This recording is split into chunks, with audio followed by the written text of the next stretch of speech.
Today's guest is Jeff Kennedy, founding partner of Moe's Original BBQ. What makes this conversation different is that we're not talking about the restaurant growth from a high level. We're talking about it from the perspective of someone who's had to scale the brand rooted in culture, authenticity, and simplicity without losing what made it work in the first place. Because brands don't break when they get big. They break when execution drifts. Jeff, welcome to the podcast today. Thanks for joining us. Thank you, Don and Monica. Appreciate you having me. Yeah, of course. So, Jeff, when we spoke, obviously you have a great story as to how you got Moe's going. Can you share a little bit about your background and how everything got started with Moe's? Yeah, so my partners and I are all from Alabama, and we moved out to Colorado. We were all misplaced in Alabama because we were all kind of skiers. So we moved out to Colorado and found a big void in the food scene out here, the Southern cooking in general, but specifically barbecue food that we had grown up on and that we were used to eating weekly. And we get to Colorado and, if you put something on a grill and put sauce on it, they call it barbecue out here. And we disagree 100% with that thought process. And so, anyway, I worked for my partner, Mike, at the University of Alabama when I was in school there, where he had started Moe's Original Barbecue.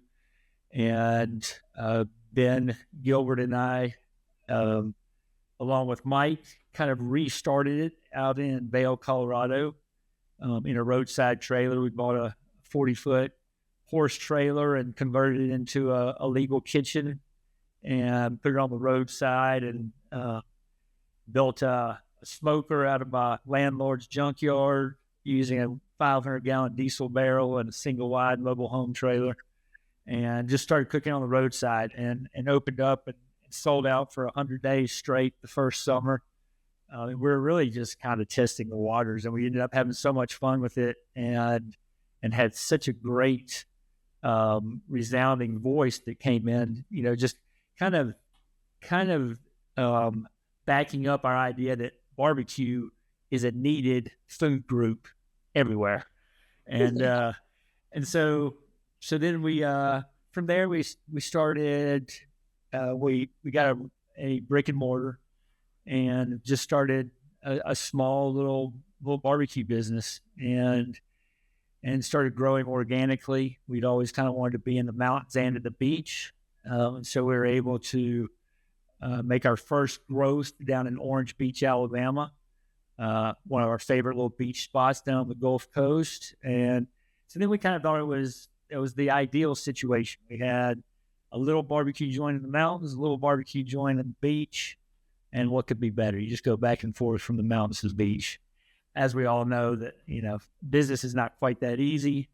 But it's, along the way, we've been super fortunate. We've learned a ton. And most importantly, I think we've been able to spread our real Southern heritage and culture and beliefs to a lot of really neat places and people around the country.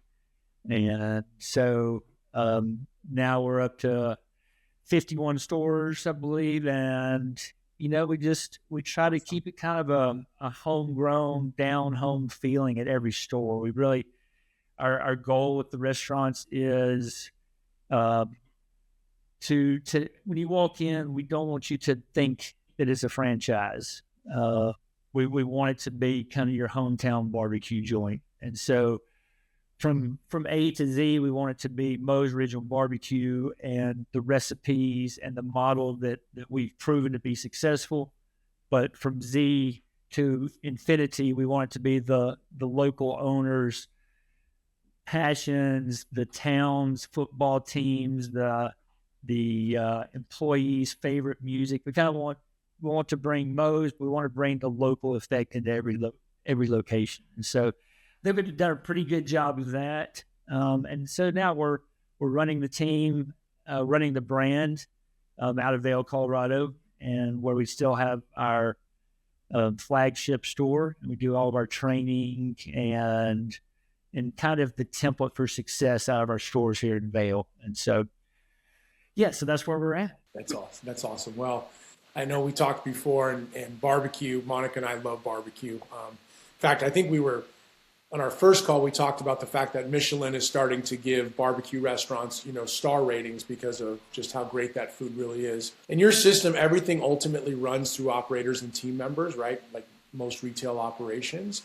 And so, what have you guys learned about getting consistent performance across different personalities and locations? You talk about 51, but how do you drive consistent performance? I believe that's kind of, I think, one of those tricks to making a franchise successful. I believe is how do you scale personalities and character and culture, because it's very difficult to do. I think it has to start with our leadership team for sure.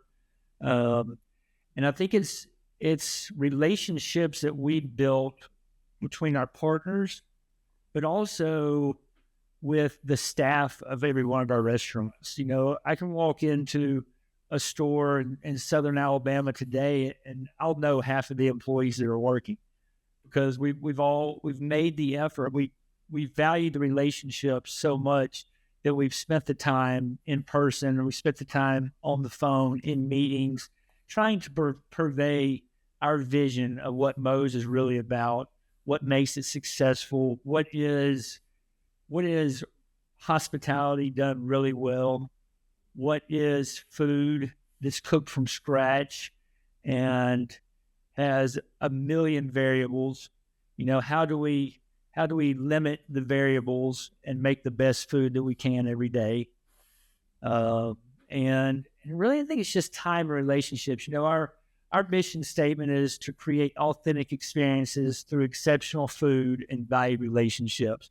And so in our vision of what this brand is about, one of the three main words is relationships. And really, I think if we looked at it again, we would put relationships as the first of those three words. It's like relationships that cause experiences through food. And so relationships just come really highly for us. And I think that we put a lot of emphasis on it and a lot of time into those relationships in hopes that we surround ourselves with the right people, and then those people continue to surround themselves with like-minded people that believe in the same things that we believe in. Building culture is tough, right? Or at least the consistency of it, to have that consistent across the board. And I know based off the couple calls we've had with you, like that's a big focus for you guys. And having 50 locations or 50 plus locations, if someone just doesn't meet that standard, what do you do, or how do you handle that? It really does come down to those people, and beyond. I think maybe part of the culture is work ethic, and the restaurant business is extremely difficult, really never ending work. So, we have food cooking 24 hours a day, and it's a concept. I think the restaurants in general is just something that never ends. Our food in the refrigerator is never getting better with time. And so it's always timely, and it's never ending. And so I think really just living the culture and being an example of it day in and day out is I think where our team really strives to pull that together. But it is super difficult to maintain a really consistent culture. And I would go as far as to say it's impossible to reach that to 100%, right? We're just doing the best that we can. But again, I think it's through really authentic relationships with friends, family, team members, families, really caring about the people that are around you and showing that care, and just hoping that it spreads its wings as it filters out through the brand. When you bring in a new operator or a new, call it franchisee, what are you guys really evaluating in that first 90 days with them? We make sure that they love hospitality, they love college football, they love music, and they can hang at the party as well as they can hang at work. Really, Perfect. we do believe that it's really important for this brand to kind of be that rounded idea of it's not just food, it's not just the hospitality within the walls, but it's the lifestyle and it's the things that they're passionate about. You know, are they passionate? I jokingly say the whiskey and the football, but that's, you know, that is a lot of the core of Moe's Original Barbecue. Is it's friends, family, community, sports, little leagues, the local churches, and so we want our partners to have similar beliefs, similar perspectives, similar goals for their personal life as well as their professional life. And I think in some instances, it's probably where we've learned maybe the most about the business is identifying the people that really fit into the system and that we believe can help scale it at a very professional level. And so, yeah, I think it's kind of spending time with them. So we bring them in for a 48-hour meet and greet before we even really get into serious talks. We bring them to Vail, Colorado. We just throw them into the kitchen.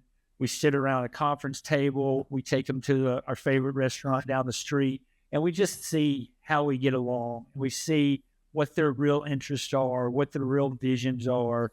Are they looking at this just as a profit center, or are they looking at this as a lifestyle? Because in the restaurant business, I believe it has to be a lifestyle because, again, it never ends. And if you're not living it and creating a fun working atmosphere, then things tend to start spiraling, I believe. You know, let's say we're sitting down at the favorite restaurant down the street, and you always hear the classic, like, you know, do they thank the wait staff? Are they kind to those folks? I mean, I know those are the easy things, but are there certain things that are, let's say, green flags, like, yeah, we really want to bring this person on, or red flags, and we don't want to bring this person on? You know, I'd probably go back again to the relational connection. It's obviously super important that they have some skills within the restaurant scene. But I think a lot of it for us is just, do we relate? Can we sit here and talk professionally at the same time that we talk about your family and we talk about your goals in life and we talk about Crimson Tide football? Yeah. If they can't talk Alabama football, then we got a problem right from the beginning. Yeah. It's for sure you're not going to sell them a franchise territory. Yeah. Yeah. So, yeah, I think it's just getting along. It's just, you know, we're creating a very long-term relationship professionally, and believe that professional relationship is only enhanced a million times over by a personal relationship. With the individual locations, because obviously it ebbs and flows, right? If there's a location that begins to slip in any way on the operational side, where does that usually begin, or what does that look like? It probably begins to slip with, I think, most owners that, in my perspective, in my experience, most first-time owners into the restaurant world do not understand the effort that it takes to run a successful restaurant. And it's immense. It is absolutely immense, especially in the first, 6 months to a year. It's incredibly overwhelming.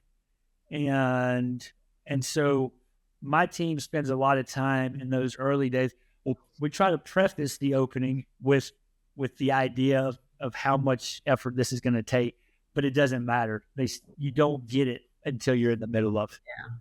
And you're putting in that 80, 90-hour work week, and you're trying to show up for your family for the other 6 hours in the night. But I think it probably generally starts to slip with the immense workload that I think you just can't really comprehend until you're put on the spot and you're in that situation. And I think when an ownership package or leadership package is overwhelmed, then that spreads to to the staff and to the customers. Yeah. It all becomes visible. But I would say that it's because I think our systems are pretty straightforward and pretty simple. It takes, I think it just takes some time and practice going through and learning those. But in the end, our systems are super simple. And so it's really the ability to pull those off almost without even thinking about it, right? You've got so many different things going on as you're opening a restaurant. And so are you able to stay about your wits and stay smooth and calm and collected amongst chaos? And if you are, then I think it's a pretty good success rate. But if you start to lose your cool and you start to slip on the customer experience because of internal operational difficulties, then that's where things begin to slip, I believe. What do you think most brands underestimate about a multi-unit scale when you start to scale past 1, 2, 3 units? Our operators, including us, as we've opened more than one restaurant at a time, a second restaurant under one ownership becomes really difficult, at least in our brand, because I'm really not out looking for someone that wants to open 20 restaurants. That's not what I'm looking for. I'm looking for someone that wants to be a part of their hometown community and then maybe 4 or 5 communities surrounding. But I'm not looking for someone to go replicate 10 cookie cutter restaurants. That's not really what Moe's is about. And so I think that really even just the second restaurant is so difficult, because even after you master one, how do you transfer yourself into the second one without losing yourself in the first one? Yeah. And that's what we've seen to be the most difficult. It seems to us that if we can get past 2 or 3, then you're starting to understand what this scalability looks like. You're understanding how to scale your talents and your team's talents. But that first couple is extremely difficult because in the first one, you only know how to spend 100% of your time right here.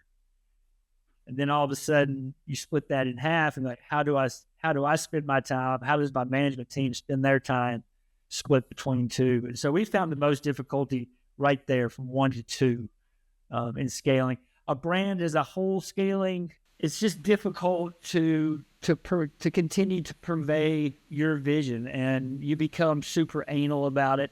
Even though within my restaurant, there's plenty of things that I could nitpick today. I go out to these other restaurants and I walk in the back door and you're like, all of a sudden you're like, there's 10 things you're doing wrong. Well, if I take a minute and take a deep breath, they're really doing okay at those. Everybody needs to work on things, period. Getting bogged down in real minutia of it, keeping the big picture and the big vision and the big culture and relationships on the right track. And I think everything else begins to follow. Are there things that you think that some of these operators focus on that really don't move performance or affect, the 100%. business they shouldn't focus on? What are the most common? I think they try to be everything to everyone. And I think that's an impossible feat. With our concept, it's pretty limited, and we try to do a limited amount of things as well as we possibly can day in and day out. But I see, even within our brand, this franchise thing that I was saying is, we've kind of let them have more free reign maybe than we should have in the beginning.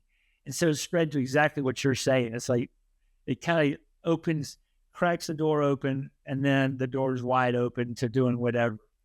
And I think in a franchise, you bring a pretty proven model to market. And so I love the idea of improving the model, but I'm not a fan of recreating the model. And so for us, what I see is just people trying to be something for everyone. And I don't think that a restaurant can be everything for everybody. We can't have 10 kinds of barbecue sauce because one person likes the sweet, one person likes the heat, this is what we do.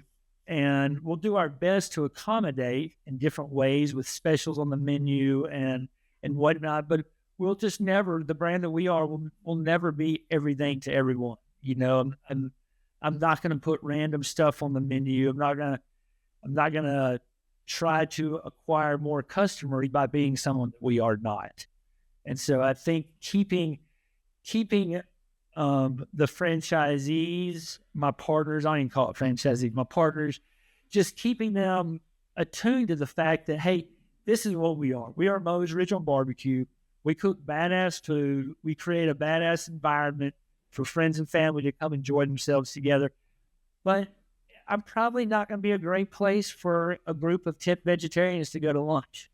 It's just, it's kind of what we are. And so, I would say, focus on what you're good at. To me, there's nothing worse than going to a restaurant that has 10 pages of menus, because there's just no way that you can pull off 10 pages of menu well. Yeah, I'm in agreement with you. I've been to some restaurants where I see that and I'm actually like, let's leave, because there's just no way that they're doing all of this well. Jeff, what would you say has been one of the hardest conversations you've had to have as a founding partner of Moe's? I'll be honest, some of the most difficult conversations are between my partners and I. We were very good friends before we were partners, and the friendship is great, but it also muddies the water in a professional setting a lot of times.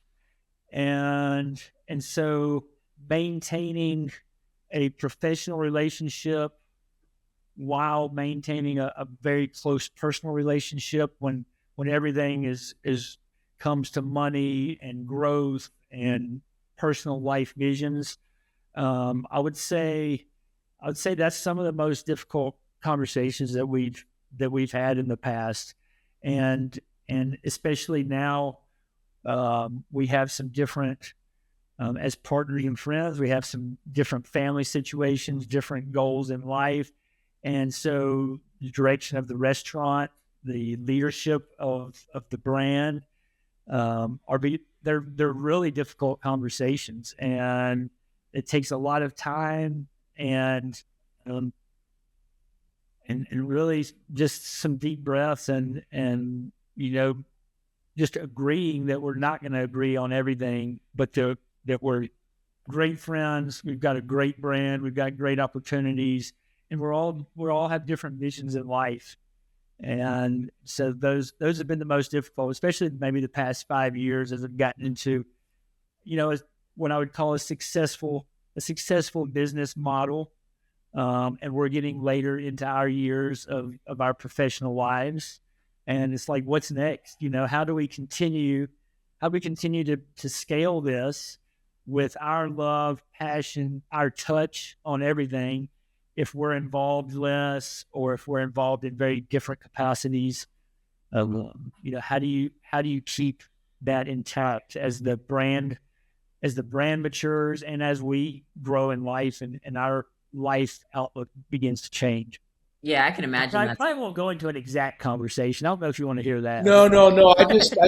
I think it's just high level. I think it's helpful for our audience to hear, they're if they are struggling with that with a partner, that they're not on their own, right? Like, it happens, right? Absolutely. I think that a partnership, what we've seen, we feel is, a lot of times, all the time, it's nice to have a shoulder to commiserate on, to cry on, and we can share the difficulties and the strains that we're each going through.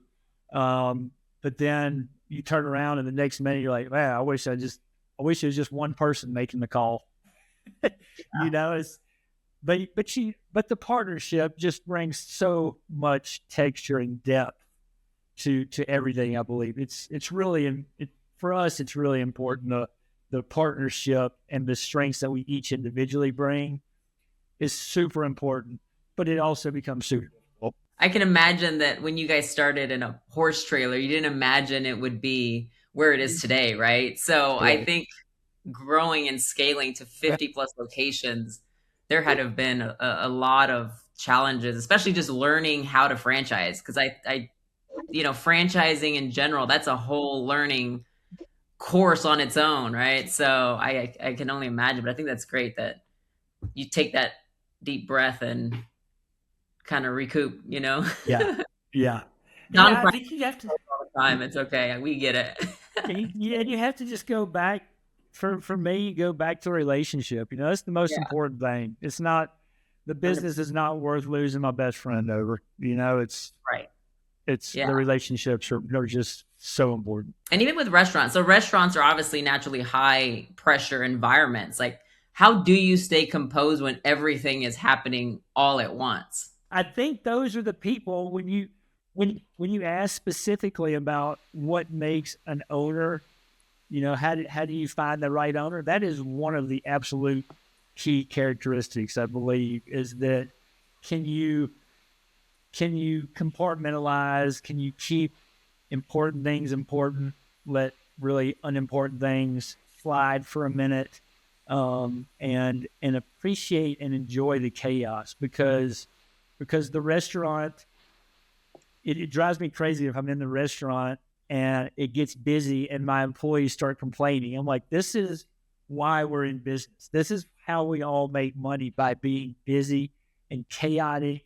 And then at the end of it, everybody breathes and realizes that was a super cool experience, being able to feed 100 people in an hour and create this atmosphere and this experience for a lot of people to come in. And so I think that the ability and the appreciation for just pure chaos is important in the restaurant. It's like, I thrive on it. When the more chaotic it gets in the restaurant, I believe that's where I become more grounded. If it's not busy, I kind of freak out.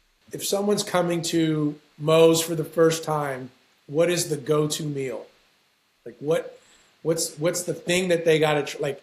I'm one guy, somewhat big appetite. What am I going for? I'm going for the Bama style pork sandwich with collard greens and cheese grits. That sounds amazing.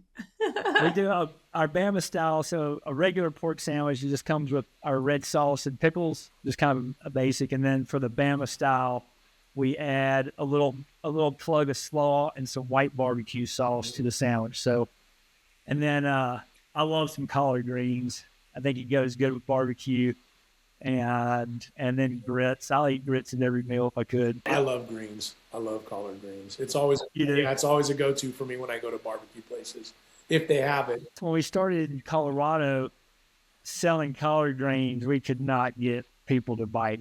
We had to give away cases and cases of collard greens and just keep cooking, just because we're like, this is good. We got to teach these people about greens. Yeah.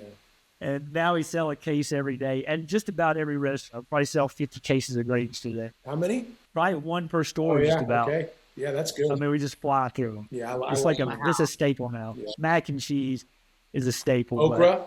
Fried okra? Yeah. Oh, I love fried okra.